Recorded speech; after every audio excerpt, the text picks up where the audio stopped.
Welcome to Brain Vision.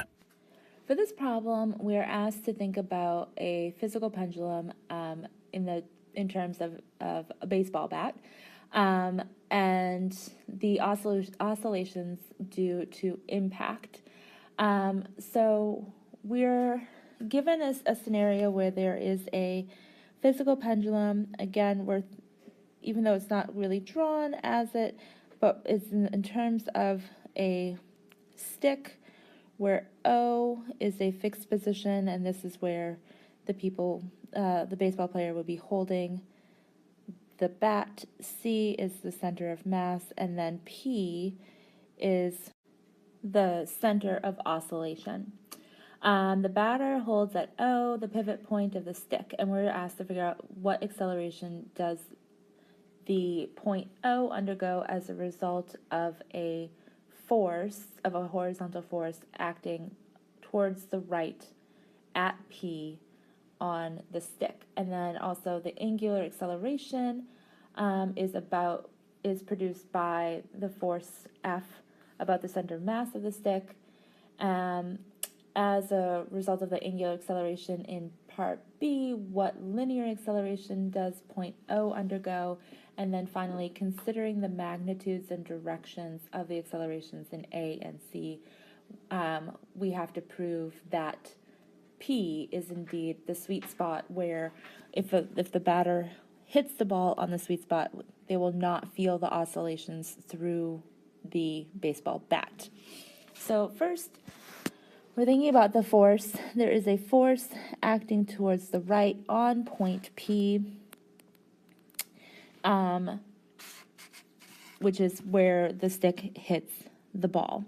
And we're trying to find the acceleration that point O will undergo as a result of this. So the net horizontal force, which is F, since the batter is assumed to exert no horizontal force on the bat whatsoever. So we can actually assume that the acceleration equals just the force divided by the mass. So that is going to be the force felt at point O is going to be F divided by M. So now for the angular acceleration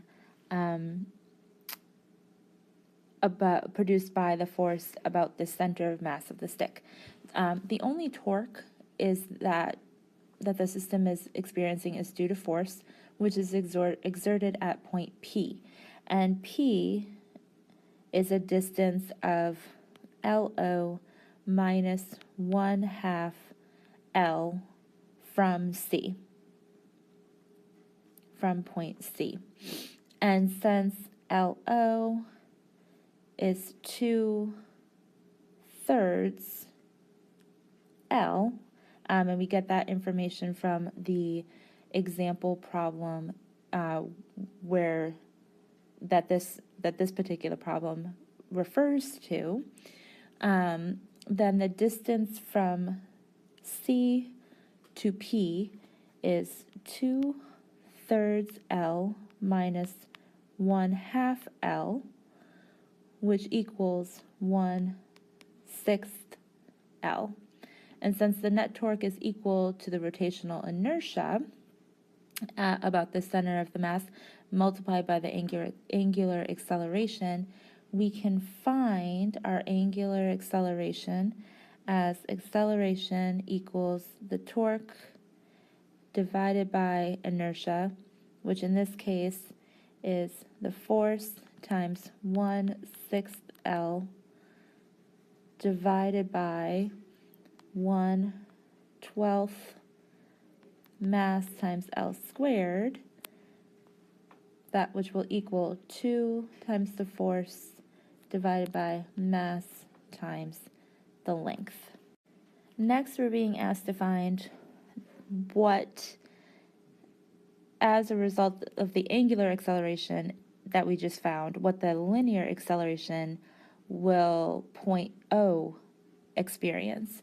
And so the distance from C to O, from position C to O, is R which equals the length divided by 2, and that's because C is our center and O is at the end, so that distance is 1/2 the length. So the contribution to the acceleration at O from the angular acceleration is AR equals 1/2 acceleration times the length. Also, the contribution to the acceleration at O due to the result of part A is Fm. So when we put all of that together, we can choose the rightward as positive, then we can find the net acceleration of O. So acceleration of O equals F over m minus 1/2 AL, which equals F over m minus 1/2 2F divided by ml times L, which equals 0. And so this shows that at this particular point, since point O stays relatively stationary, and since in the batting process all of the points on the bat move or go into motion, it would make sense that this is the one spot, point P is the one spot where the ball could hit without there being any oscillations felt by the batter's hands.